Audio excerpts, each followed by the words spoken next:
નમસ્કાર વિદ્યાર્થી ભાઈ બહેનો, નવા વર્ષના બધા જ વિદ્યાર્થી મિત્રોને વર્ષાભિનંદન. નવું વર્ષ એ દરેક વિદ્યાર્થી મિત્રો માટે શુભ નીવડે. તમારા અભ્યાસક્રમમાં તમે ઉત્તરોત્તર પ્રગતિ કરો. આપણે આ વર્ષ એ ઓનલાઈન શિક્ષણના કાર્યમાં અત્યાર સુધી જોડાય અને આપણું શૈક્ષણિક કાર્ય કર્યું, એમાં પણ સફળતા પ્રાપ્ત કરી અને તમારું વર્ષ એ સારું નીવડે. અભ્યાસ ક્ષેત્રે પણ સારો વિકાસ કરો એવી અમારી શુભકામના. આજે આપણે ધોરણ 12માં વિષય સમાજશાસ્ત્રમાં બીજા સત્ર જે આપણો સિલેબસ છે, આપણો અભ્યાસક્રમ છે, ત્યાંથી આપણે આગળ વધારવાનો છે અને એ અભ્યાસક્રમમાં જે પ્રકરણો બાકી છે એની મુદ્દાવાર આપણે ચર્ચા કરવાની છે અને એ મુદ્દાઓ આપણે શીખવાના છે. હવે વાત કરીએ ગયા સત્રની કે દિવાળી વેકેશન પહેલા જે આપણે શીખ્યા 1 થી 6 પાઠની અંદર આપણે તમામ મુદ્દાઓ આપણે શીખ્યા. છેલ્લા પાઠ 6 ની અંદર આપણે દૂરસંચાર, સમૂહ સંચાર અને એના માધ્યમો અને એના દ્વારા પારસ્પરિક વિચારોનું આદાન પ્રદાન અને એની સમાજ પર અસર, આ બધા જ મુદ્દાઓ આપણે શીખ્યા. હવે પ્રકરણ 7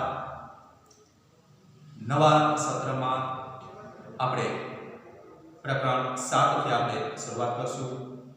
એમાં ધોરણ 12 સમાજશાસ્ત્રની અંદર જે આપણે શીખીએ છીએ તે મહત્વના મુદ્દાઓ એ સીધે સીધા જે આપણે આપણો લોકાચાર છે, રૂઢિઓ છે, રીત રિવાજો છે, રહેણી કહેણી છે, એ બધા જ મુદ્દાઓ એવા છે કે સીધે સીધા સમાજને અસર કરે છે અને આપણે સમાજમાં જ રહીએ છીએ. એટલે એવું કહીએ તો હાલે કે આપણે જે કંઈ જીવન વ્યવહાર જીવીએ છીએ, વાણી, વર્તન અને વ્યવહાર કોઈ પણ વ્યક્તિના સીધા સીધા આપણા સમાજ ઉપર અસર કરે છે અને એના દ્વારા સામાજિક ક્ષેત્રે આ બધા બાબતો, બધા જ વિચારો એ ગોઠવાતા હોય છે. હવે કેટલીક વખત કેટલાક વિચાર એ બીજા વિચારો કરતા કંઈક જુદા, ત્યારે એની અંદર વૈમનસ્ય એટલે કે થોડોક અલગાવ, અને અલગાવ થાય ત્યારે એવું પણ બને કે એક વિચારસરણીનો બીજા વિચારસરણી સાથે વિરોધ થાય, ટકરાવ. એટલે એને સમાજશાસ્ત્રની ભાષામાં એક પ્રકારનો વિરોધ કહેવામાં અને એ વિરોધ જો સામાજિક સમૂહમાં, સમુદાયની અંદર જો પ્રવર્તે તો એમાંથી જનસંખ્યાનો વિરોધ વધારે પ્રદર્શિત, એમાં જનસંખ્યાનો સમાવેશ વધારે અને એના કારણે આંદોલન શરૂ, જેને આપણે આંદોલન કહીએ છીએ. આંદોલન એટલે શું? તો કે એક વિચારધારા અથવા તો એક વિચારસરણીની સામે બીજી વિચારસરણીનો વૈચારિક વિરોધ હોય, એના કોઈ મુદ્દાઓ સાથે વિરોધ હોય, એના વાણી, વર્તન, વ્યવહાર જે કાંઈ બાબતો છે એ પછી અમલવારી થતી હોય છે. એટલે એની સાથે ક્યાંક વિરોધ થતો, એ બરાબર અનુકૂળ ન આવતું હોય, પ્રતિકૂળ થતું હોય, બંને વિચારસરણી સાથે, બંને વિચારધારાઓમાં ક્યાંક પ્રતિકૂળતા, સામંજસ્ય ન હોય, ત્યારે એમાં જે વૈમનસ્ય મતલબ કે જે વિરોધાભાસ ઉભો થાય, એટલે સામાજિક રીતે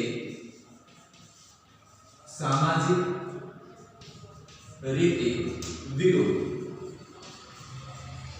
અને એ વિરોધ શેનો હોય છે? મોટા ભાગે તો કે વૈચારિક વિરોધ. અને એ વૈચારિક વિરોધનું મૂળ કારણ શું હોય છે? તો કે એના જે નિયમો છે, કાનૂન છે, કાયદાઓ છે, અમલવારીઓ છે, એ વિચારસરણીમાં મૂકેલા જે મુદ્દાઓ છે એની સાથે સહમત ન હોય, એટલે એનો વિરોધ થતો. એટલે એ વિરોધાભાસ ની અંદર સમૂહ જોડાણ સમુદાય નું જોડાણ એટલે એમાંથી એક શબ્દ આવે છે કયો તો કે આંદોલન આંદોલન એ શબ્દ આપણે બધાએ સાંભળેલો છે કે કોઈને કોઈ સ્વરૂપે જ્યારે વિરોધ પ્રદર્શિત થાય સામાજિક રીતે સમૂહ બહિષ્કાર કોઈ પણ એક વિચારનો બીજા વિચાર સાથે બહિષ્કાર થાય અને એનો પ્રમાણ વધી જાય સામાજિક રીતે સમૂહની અંદર બહિષ્કાર ત્યારે એ શું બની જાય છે તો કે આંદોલન હવે આ આંદોલન છે એ સામાજિક ક્યારે બને છે તો કે જેની અંદર સમુદાયનું જોડાણ એક સામાજિક રીતે ઘણા બધા વ્યક્તિઓ એક સાથે કોઈ વિચારધારા વિચારસરણી કોઈ બાબત કોઈ પ્રસંગ કોઈ બાબત કોઈ બનાવ જે કાંઈ કોઈનો વિરોધ કરે ત્યારે એ આંદોલન બની જાય છે પણ એની ખાસ વિશેષતા એ પણ છે બાળકો કે એનો કોઈ ચોક્કસ મુદ્દો હોય છે એની ચોક્કસ એક વિચારધારા હોય છે કે આ બાબત સાથે અમે સહમત નથી એટલા માટે એનો વિરોધ નોંધાવીએ છીએ અને એ વિરોધ જ્યારે પ્રચંડ અથવા તો વધુ પડતો એ વેગ કરે છે ત્યારે એ શું બની જાય છે આંદોલન એટલે હવે આપણે આ પાઠની અંદર પ્રકરણ 7 માં સામાજિક આંદોલન એ મુદ્દા ઉપર શીખવાનું છે જો એમાં વિદ્યાર્થી મિત્રો એકમ 6 માં આપણે જોયું કે સમાજ જીવનમાં સમૂહ માધ્યમોની ભૂમિકા મહત્વની છે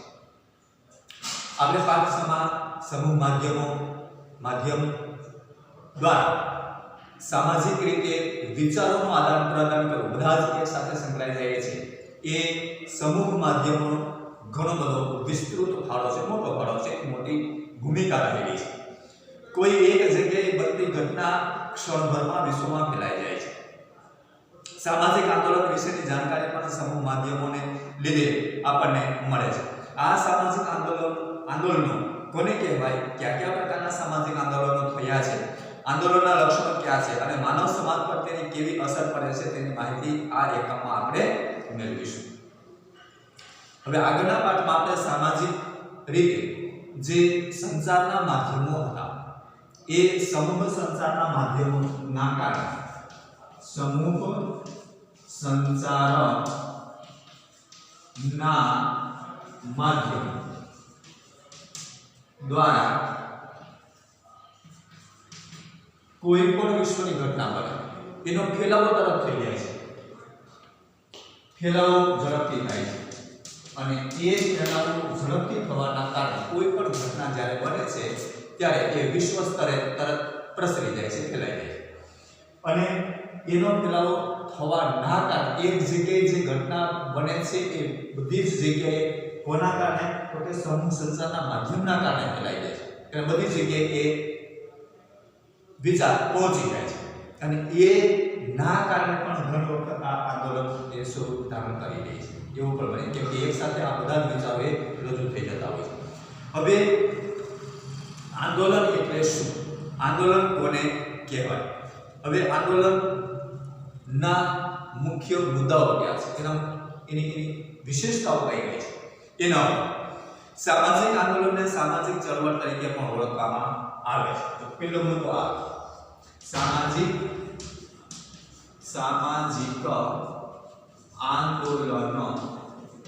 આંદોલનને સામાજિક ચળવળ પણ કહેવામાં આવે છે ચળવળ પણ કહેવામાં આવે છે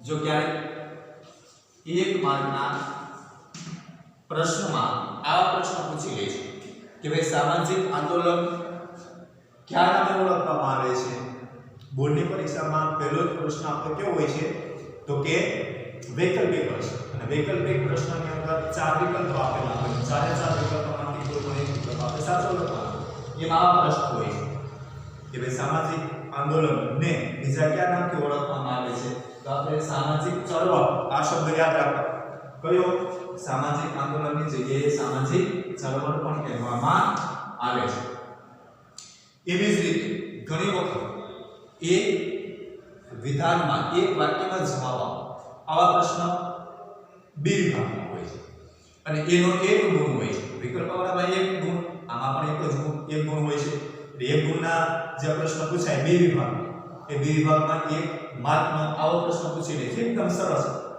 પણ ખાલી એક જ શબ્દ લખવાને આપણે એક માર્ક મળી જાય છે એટલે આવા માર્ક પણ આપણે લઈ લેવાના છે મેળવી લેવાના છે એને પણ જરા કરવાના એટલે આ શબ્દ આપણે યાદ રાખશું સામાજિક ચળવળ તરીકે ઓળખવામાં આવે છે અંગ્રેજીના તેના માટે સોશિયલ મૂવમેન્ટ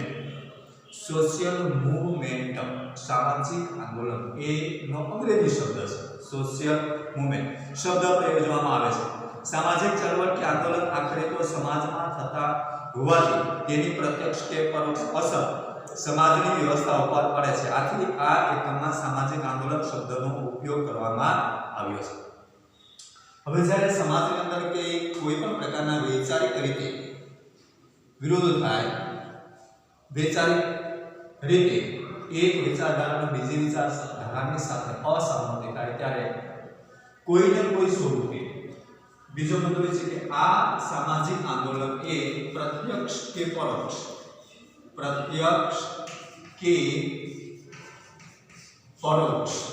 રીતે કોને અસર કરે છે તો સમાજને કેમ કે સમાજમાંથી જ આ ઉદ્ભવેલી ઘટના છે સામાજિક રીતે જ વૈચારિક રીતે જ ઉદ્ભવેલી ઘટના છે એટલે સામાજિક રીતે જે વસ્તુ ઉદ્ભવતી સીધી કોને અસર કરે છે તો સમાજને સમાજના રહેતા સમૂહોને લોકોને સમુદાયને આ સીધી અસર કરે છે પ્રત્યક્ષ કે પરોક્ષ રીતે તેની સામાજિક અસર એટલે કે સમાજ પર તેની ચોક્કસ પ્રકારે અસર જોવા મળે છે સમાજ પર તેની અસર સમાજની અંદરથી આ વિચારો ઉદ્ભવ્યા હોય છે એટલે સમાજના લોકોની સાથે એ ક્યાંય ને ક્યાંય જોડાયેલા હોય છે એટલે સામાજિક રીતે સમાજના સમુદાય સાથે સમાજના લોકો સાથે એ વાત એ વિચારસરણી જોડાયેલી હોય છે અને એ સમાજ ઉપર સીધી અસર જ કરે છે સામાજિક આંદોલન એ શબ્દ એટલા માટે પ્રયોગ કરવામાં આવે છે કે એ સમાજને અસર કરે છે સામાજિક આંદોલન શબ્દ 19મી સદીમાં પહેલો વપરાયેલો તે સમયે આ શબ્દ સમૂહ ચોક્કસ અર્થમાં વપરાતો અને આજે આ શબ્દનો ઉપયોગ કિસાન ચળવળ આંદોલન યુવક આંદોલન મજૂર આંદોલન સ્વાતંત્ર્ય આંદોલન ગુલામ ચળવળ ગુજરાતમાં થયેલું નવનિર્માણ આંદોલન વગેરે અનેક ઘટનાઓ દર્શાવવા માટે થવા લાગ્યો છે આની શરૂઆત જ્યારે થઈ આંદોલનની ત્યારે આ શબ્દ સામાજિક આંદોલન શબ્દ 19મી સદીમાં પહેલો વપરાયો 19મી સદીમાં સામાજિક આંદોલન આ શબ્દ સામાજિક આંદોલન એ શબ્દનો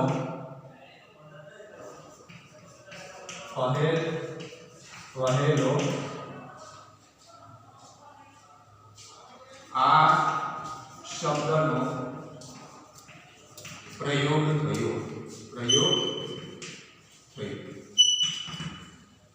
અથવા તેનો ઉપયોગ થયો ક્યારે 19મી સદી એની પહેલા સામાજિક આંદોલન એવો શબ્દ હતો જ 19મી સદીમાં સામાજિક આંદોલન આ શબ્દ એ શરૂઆત એ શબ્દ સમાજની અંદર એ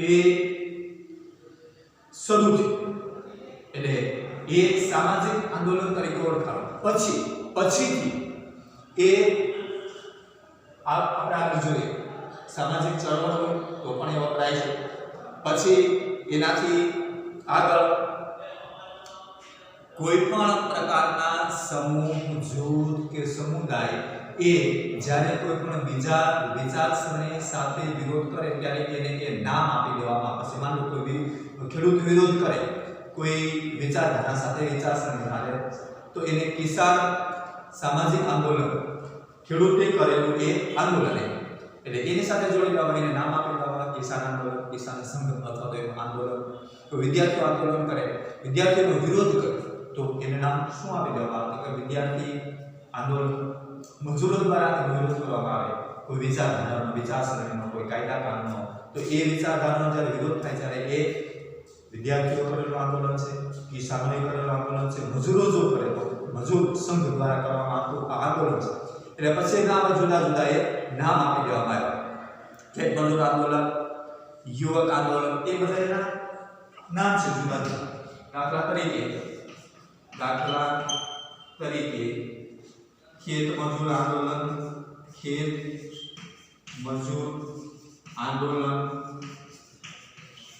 કિસાન આંદોલન, કિસાન આંદોલન, ભૂદાન ચળવળ. તો આંદોલનની જગ્યાએ ઘણી ચળવળ શબ્દ વપરાય છે. બધું એક છે. ચળવળ કઈ એક આંદોલન કઈ એ બધું એક છે. ભૂદાન ચળવળ આ બધા આંદોલનના શબ્દો છે. કોની આંદોલન કહ્યું? ખેડૂતો કહેતો કિસાન આંદોલન, વિદ્યાર્થી કહેતો વિદ્યાર્થી આંદોલન, એમ ખેત મજૂરો આંદોલન કહ્યું તો કે મજૂર આંદોલન. એમ જુદા જુદા નામોથી એને ઓળખવામાં. માની લો કે યુવાન જૂથ કોઈ બેકાર હોય, સલામણીને કોઈ વ્યવસાય ન મળતો અને રોજી ન મળતી પણ એના કારણે આ કોઈ વિરોધ કરે તો એ યુવા આંદોલન તરીકે પ્રખ્યાત થઈ જાય છે કે યુવા આંદોલન. એટલે એવા એના જુદા જુદા નામ આપે. યુવક આંદોલન, મજૂર આંદોલન, સ્વાતંત્ર્ય આંદોલન, ભૂદાન આંદોલન. દાખલા પછીનું તો કે સ્વાતંત્ર્ય આંદોલન, ભૂદાન આંદોલન, યુવક આંદોલન, યુવક આંદોલન. આ બધા એના નામ છે જે આંદોલન જેની સાથે જોડાય અથવા તો જેને શરૂઆત કરી એ તેના નામથી એ પ્રખ્યાત થઈ જાય છે, ઓળખાય છે. એટલે એ શેનો નિર્દેશ કરે છે તો કે ચોક્કસ મુદ્દાઓ સાથે કઈ વાત સાથે અસહમત છે અને કઈ વાત રજૂ કરવા માંગે છે, કયા વિચારોની સાથે એ અસહમત છે અને પોતાનો કયો વિચાર એ રજૂ કરવા માંગે છે એને નામ આપી, એ મુદ્દાની સાથે નામ આપી અને એ આંદોલન આગળ વધે છે. એક આખું સમાજ, સમુદાય એ રીતે જોડાઈ જાય છે અને એ આંદોલન બની જાય છે. જુદા જુદા સમયે જુદા જુદા સંજોગોમાં સમાજના જુદા જુદા વિભાગ તરફથી રૂઢિગત સંસ્થાઓ કે મૂલ્યોને બદલે નવી વ્યવસ્થાઓ નિર્માણ કરવાની માંગણીઓ રજૂ કરવામાં આવે છે. પરંતુ પરિવર્તનની માંગણીનો પ્રતિકાર કરવામાં આવે છે અને વર્તમાન વ્યવસ્થાઓ જૂની ટેવો જાળવી રાખવા માટેના પણ પ્રયાસ થાય છે. આમ એક બાજુ પરિવર્તનની માંગણી કરતા જૂથો અને બીજી બાજુ વર્તમાન વ્યવસ્થા ટકાવી રાખવા માંગતા જૂથો, આ બંને વચ્ચે કોઈને કોઈ સ્વરૂપે સંઘર્ષ થાય છે. આ ઘટના સામાજિક આંદોલન જન્માવે છે. લગભગ મોટે ભાગે એવું બને છે કે બે જૂથ, બે ગ્રુપ, બે વિચાર, તમને આગળ કીધું બે વિચારસરણી એ વિરોધ થાય, સંઘર્ષ થાય. ક્યારે? કે એક જૂથ અથવા તો એક વિચાર, એક ગ્રુપ, એક સમુદાય, એક સમૂહ આપણા જ સમાજમાંથી એવો બહાર આવે છે, એવો એક ઊભો થાય છે કે જે સામાજિક રીતે આપણા જે પરંપરાગત નિયમો છે, રૂઢિઓ છે, રિવાજો છે એમાં ફેરફાર કરવા માંગે છે. કે પરંપરાગત જે રીતિ રિવાજો છે, આપણા રહન સહન છે, ક્રિયાકલાપો છે એમાં પરિવર્તન કરવું. એટલે એક સમાજનું એટલે એનું કહેવાનો એ થાય છે કે મૂળભૂત પરિવર્તન હોય છે. પરિવર્તન આપણો જે સમાજ છે એ જે વ્યવસ્થાઓ ચાલુ છે એમાં કંઈક પરિવર્તન કરવું છે. જ્યારે બીજો એક સમાજ, બીજો એક સમુદાય, એક ગ્રુપ, એક જૂથ, એક વિચારધારા એવું કહે છે કે ભાઈ આપણી જે વ્યવસ્થાઓ છે એ બરાબર છે.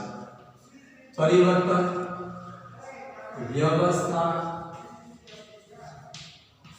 એમાં પરિવર્તન અને પરિવર્તન ન કરવું એટલે કે વ્યવસ્થા જાળવી રાખવી, વ્યવસ્થા અથવા તો પરંપરા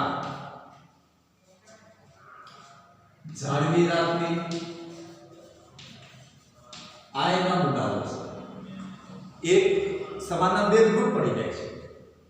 કયા? તો કે એક જે છે આપણી વ્યવસ્થાઓ, પરંપરાઓ, આપણી વિચારધારા, રહેણીકરણી, શિક્ષણ, સમુદાય, કાયદો, આરોગ્ય જે કાંઈ છે એ બરાબર જ છે, એમાં કંઈ ફેરફાર કરવો નથી. એક ગ્રુપ, એક જૂથ એવું ઈચ્છે છે એટલે એમાં કંઈ પરિવર્તન કરવાની જરૂર નથી.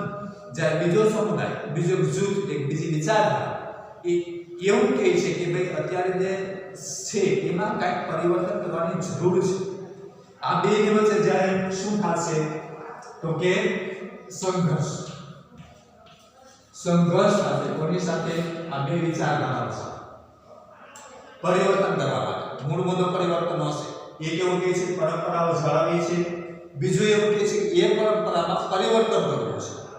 સમાજના આપણા વ્યક્તિઓ છે, આપણા લોકો છે, પણ માની લો કે જે જૂની પેઢીઓ હતી, જૂના વ્યક્તિઓ હતા, એ વિચારસરણી પ્રમાણે જીવન જીવતા હતા અને એને એમ લાગે છે કે જે આ છે બરાબર છે, એમાં કંઈ પરિવર્તન કરવાની જરૂર નથી. પણ જે યુવા વર્ગ છે, નવો વર્ગ છે, એ એવું કહે છે કે જે જૂની પરંપરાઓ છે એમાં કેટલાક ફેરફારો જરૂરી છે, સમય બદલાયની સાથે પરિવર્તન પણ જરૂરી છે. એટલે પરિવર્તન કરવા ઈચ્છે છે અને એ પરિવર્તન કરવા ઈચ્છે એમાં આખા સમુદાય કેટલોક સંમત થઈ જાય છે.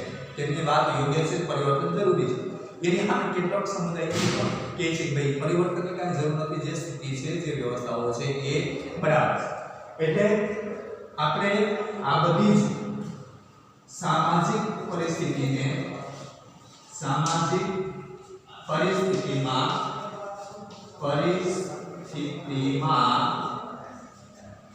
બદલાવ એટલે કે બદલાવ એટલે પરિવર્તન લે. સામાજિક પરિસ્થિતિમાં બદલાવ.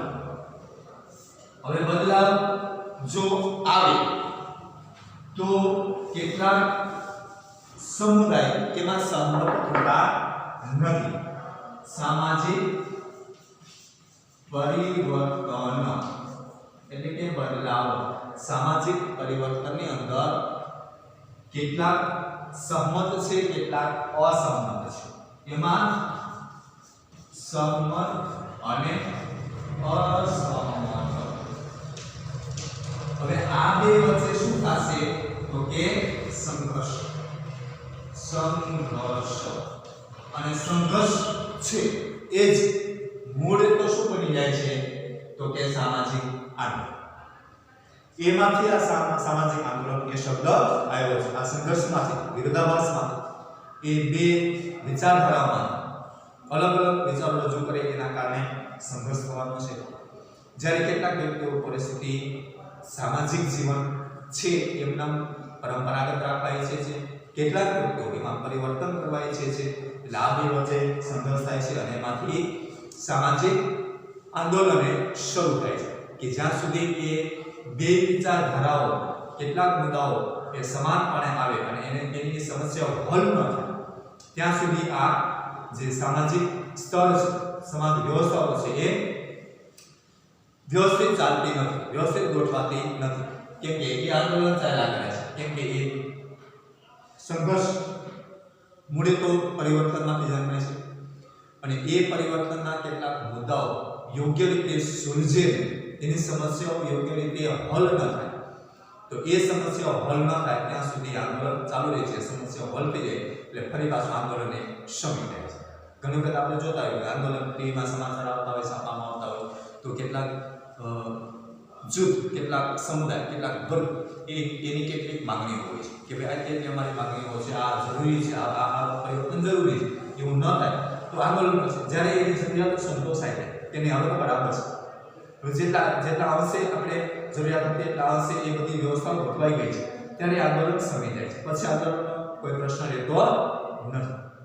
મતલબ કે એની જે મૂળ સમસ્યાઓ છે એ સમસ્યાઓ એની હલ થઈ જાય છે અને જે પરિવર્તન કરવા નથી ઈચ્છતા એ પણ ધીમે ધીમે કરતા આ પરિવર્તનને સ્વીકારી લે છે અને ખરેખર એટલા પરિવર્તન આમાં જરૂરી પણ છે અને પરિવર્તન લેવા ઈચ્છતા વ્યક્તિઓના કેટલાક પરિવર્તન એ અમલમાં મૂકી દેવામાં આવે છે. એટલે આ બંને પક્ષેથી ધીમે ધીમે બંનેની સમસ્યાઓ એ હલ થઈ જાય છે અને જ્યારે હલ થઈ જાય છે ત્યારે વિચારધારાઓનો જે સંઘર્ષ છે, વિચારસરણી વચ્ચે જે ભેદ છે એ ભેદ શમી જાય છે, એની સમસ્યા હલ થઈ જાય છે ત્યારે એ આંદોલન એ ખતમ થાય છે, પૂરું થાય છે. ત્યાં સુધી આંદોલન ક્યાંક ને ક્યાંક એની ચિંગાઈ એ આંદોલન ક્યાંક ને ક્યાંક વિચાર એ ઉભા કરે છે.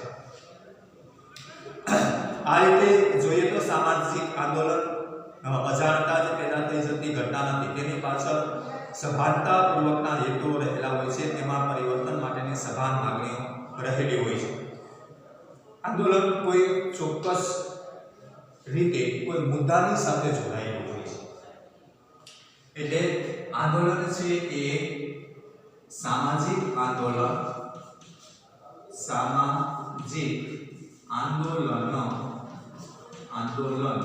એ કોઈ ચોક્કસ મુદ્દાની સાથે જોડાયેલું હોય છે.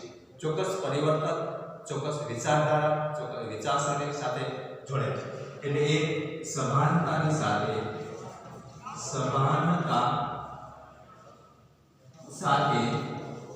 ચોક્કસ મુદ્દા સાથે જોડાય, ચોક્કસ મુદ્દાઓ સાથે જોડાયેલું હોય છે, સાથે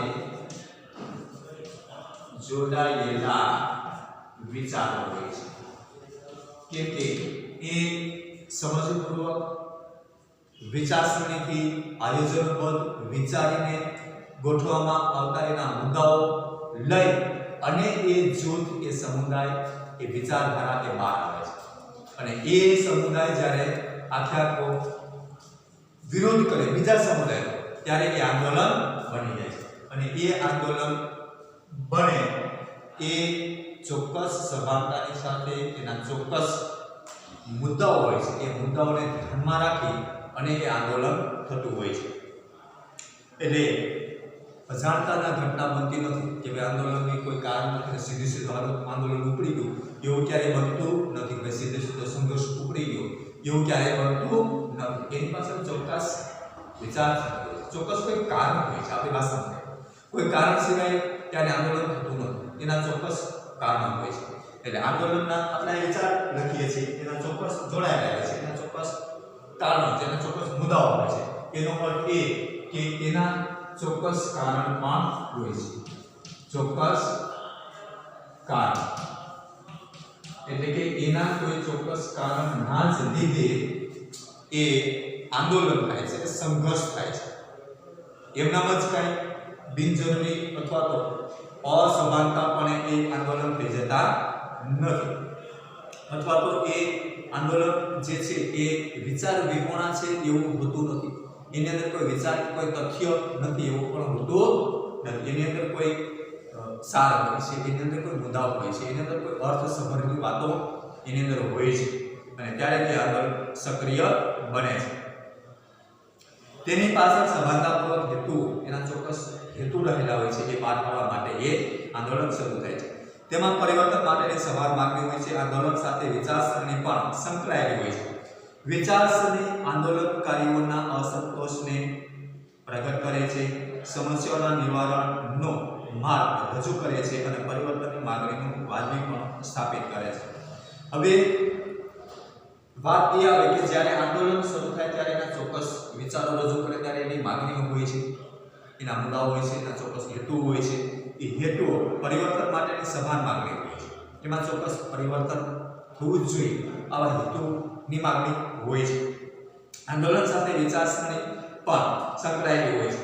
વિચારસરણી આંદોલનકારીઓના અસંતોષને પ્રગટ કરે છે, સમસ્યાઓના નિવારણનો માર્ગ રજૂ કરે છે. કે ભાઈ કેટલીક સમસ્યાઓ છે તો નિરાકરણ શું થાય, શા માટે આ સમસ્યાઓ ઉદ્ભવે છે, તો એ સમસ્યાઓ ઉદ્ભવવાનું મૂળ કારણ કયું છે, એ મૂળ કારણમાં જાય છે અને એ મૂળ કારણને હલ કરવા માટે એ વિચાર રજૂ કરે છે કે ભાઈ આ બધી આટલી બધી આવી સમસ્યાઓ છે, તો એ સમસ્યાઓને હલ કરવા માટે આપણી પાસે આ પરિવર્તન જરૂરી છે. એટલે પરિવર્તનની માંગણી કરશે, એની જરૂરિયાત કે છે કે આપણી જરૂરિયાત છે. અને એ જ્યારે કે નહીં સંતોષાય, એ પૂરી નહીં થાય ત્યાં સુધી એ સતત વિરોધ કરશે અને એ વિરોધ ચાલુ રહેશે, જેને આપણે આંદોલન કહીએ છીએ. વિચારસરણી આંદોલન અસંતોષ પ્રગટ કરે છે, સમસ્યાઓના નિવારણનો માર્ગ રજૂ કરે છે અને પરિવર્તનની માંગણીનું વ્યાજબીપણું પ્રસ્થાપિત કરે છે. એટલે ક્યાંક ને ક્યાંક પરિવર્તન ચોક્કસ એનું કારણ છે પરિવર્તનની માગણીઓને એ રજૂ કરે છે. એટલે પરિવર્તનની માગણી એની જ્યાં સુધી ન સંતોષાય ત્યાં સુધી એ આંદોલનના સ્વરૂપે કોઈને કોઈ રીતે સમાજની અંદર એ વિરોધ થયા કરે છે. સમાજમાં ક્યાંક ને ક્યાંક એ વિરોધ થાય છે.